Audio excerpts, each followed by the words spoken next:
Now, I've promised myself years ago that I would never try to make someone stay with me if they don't want to. So, as much as this hurt, I said okay. I cried, he cried. I did ask if he wanted to try couples therapy before divorcing, but he said no.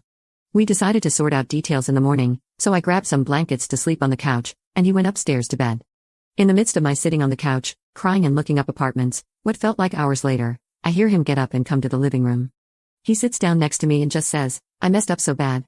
I freeze when I hear this because I've barely processed the reality of what just happened, and I can already see where he's going next.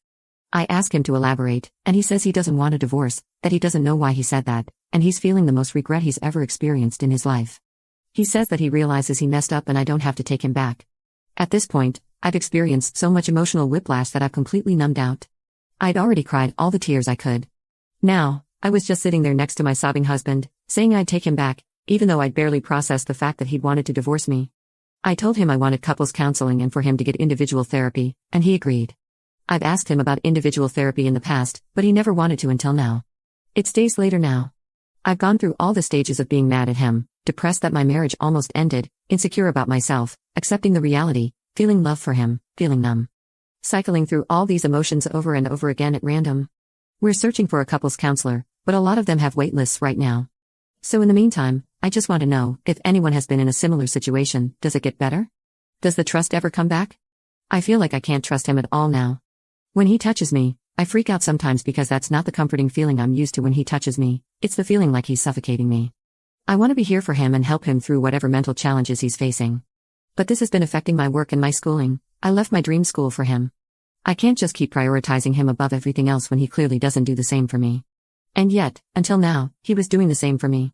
He's always been so sweet, buying me flowers, making dinner, going out of his way to make time for us. And before you scream abuse, please know I've been in abusive relationships before, and they felt nothing like this. He's not like those guys, this is the first time he's ever done something like this. I just don't know how we can recover. Any advice on how to get through this would be appreciated. Update 1. 1 year ago, I, 24F, made this post asking for advice on how to continue with my relationship after my now ex-husband, 26M, betrayed my trust by telling me he wanted a divorce out of the blue and then changing his mind just a couple of hours later. As stated above, he is now my ex. Those of you who said that he would repeat the same behavior again, you were right. On New Year's Day 2024, he said he wanted a divorce, packed a bag, and left for a motel, then came back hours later. I'll admit, I was a wreck that day. I asked him if this was just going to be like last time, and he said no. I asked him if he felt mentally okay, and he said he felt fine. I got on my knees and begged this man to stay, not my proudest moment, and he looked at me with empty, vacant eyes and just left. I was in tears for a couple of hours, but then I opened this app to try to distract myself and saw that he had made a now-deleted post on the divorce subreddit about how he left me and felt bad but didn't regret it. Then I went from depressed to furious. I called my landlord and told him that I was getting a divorce and needed his help in changing the locks. My landlord was very understanding and helped me do so.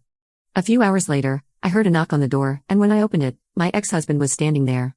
I didn't even get a chance to tell him to leave because he immediately collapsed into my arms, sobbing. The first coherent words to come out of his mouth were, "You're not going to take me back, are you?" Reddit, I would love to say that I'd rejected him right then, but I didn't.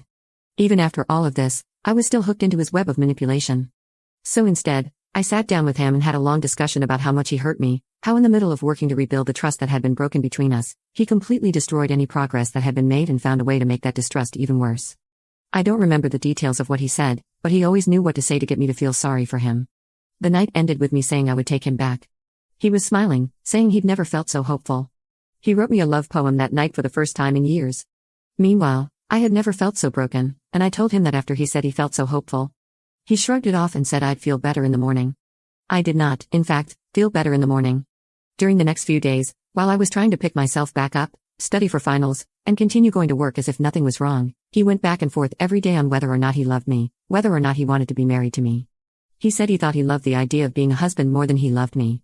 My last straw was when I reached out to one of his childhood friends, whom I had interacted with a few times and thought I could trust to be honest with me, and asked him if he had ever noticed any red flags in my ex-husband's behavior in his past relationships or behavior towards women in general. This friend assured me that he had never noticed anything of the sort. I thanked him and asked if he could please not tell my ex-husband I asked that, since I was afraid of what he might do. When my ex-husband came home from work that day, I could immediately tell he knew. He opened the front door so forcefully. He sat down on the couch next to me, told me he knew, and said in a low and almost growling tone of voice, "But I know you didn't mean any harm by it." I was frozen in fear and couldn't say anything, but then he grabbed my face and turned my head to look at him.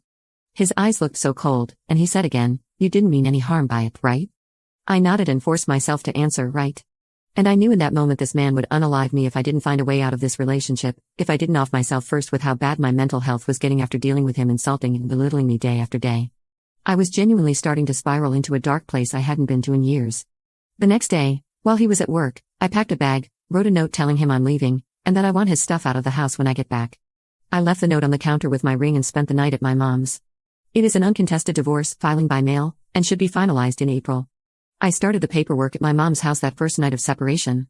Since ending my relationship, I have gone to therapy and realized just how abusive and manipulative my ex-husband was. I also understand how broken he is, but being mentally unwell is not an excuse for abusive behavior. What he did to me was abuse, and I'm not afraid to say that anymore.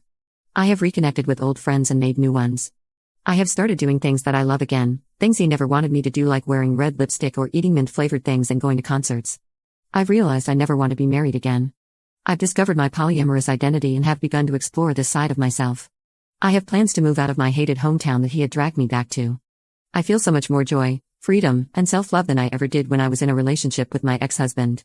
Thanks to the support of hundreds of voices telling me I deserved better, I realized how true that statement was.